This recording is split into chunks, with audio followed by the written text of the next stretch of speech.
Salut tout le monde, j'espère que vous allez bien. Nous sommes samedi. Donc j'ai procédé au premier tirage. Donc sachez pour ceux qui ne me connaissent pas que je fais au moins un tirage par jour, voire deux. Voilà, n'hésitez pas à mettre un petit commentaire si ça donne la tendance. On y va. Hop là. Berk. Alors voici le petit livre et à l'intérieur comment ça se passe. Voici les cartes. Oh là là là là là. J'ai eu une petite interruption. Donc voici les cartes. Allez, on y va. Alors, on y va. C'est un tirage que je fais pour vous et pas pour moi. Il vous faut vous poser une question, choisir l'une des trois cartes. Et puis, j'espère que ça répondra à votre petite question. On y va.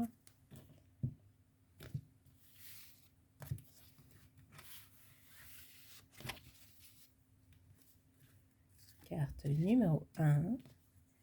Carte numéro 2. Carte numéro 3.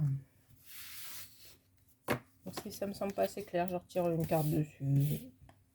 On verra bien. Allez, carte numéro 1. La moisson. 10. Alors, 10, 10, 10. C'est une carte intéressante qui signale que le consultant va récolter le fruit de ses efforts.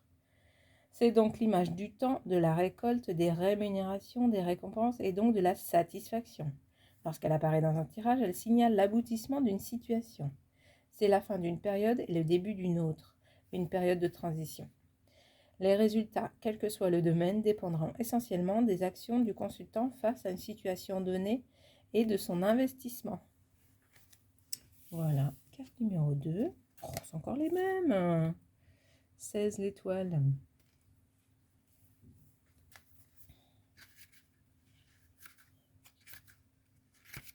Alors, comme dans bien des oracles et encore dans le tarot de Marseille, cette carte est celle de l'espoir, de la satisfaction, de la foi, de l'intuition, de la clairvoyance.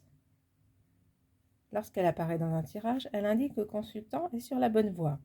Elle indique que la période est propice aux nouveaux projets, aux opportunités et aux ouvertures. C'est aussi la lame des nouvelles connaissances, qu'elles soient intellectuelles ou relationnelles. Pour un célibataire, dans une question relative à l'affectif, elle conseille de ne jamais perdre espoir. Pour une interrogation en lien avec le couple, elle représente la communication et l'écoute. Elle présage des événements positifs à venir. Carte numéro 3, le chien. 18. On n'est que dans la dizaine là, aujourd'hui. Alors, 18. C'est une carte qui est toujours très appréciée puisqu'elle symbolise l'amitié, la bienveillance, le désintérêt, la sincérité et l'honnêteté ainsi que la sociabilité. Lorsqu'elle apparaît dans un tirage, elle signale que le consultant est bien entouré. Oh, ils sont casse-pieds ce matin. Donc, lorsqu'elle apparaît dans un tirage, elle signale que le consultant est bien entouré et qu'il peut compter sur ses amis. Lors d'une question sentimentale, cette lame représente le compagnon loyal et fidèle, le partenaire qui saura toujours être là. C'est le symbole même de l'écoute, de la réciprocité des sentiments, mais aussi de la complicité et de l'affection. Dans un tirage professionnel, le chien indique que le consultant trouvera du soutien auprès d'un collaborateur, d'un collègue ou d'un supérieur. Voilà pour le premier tirage.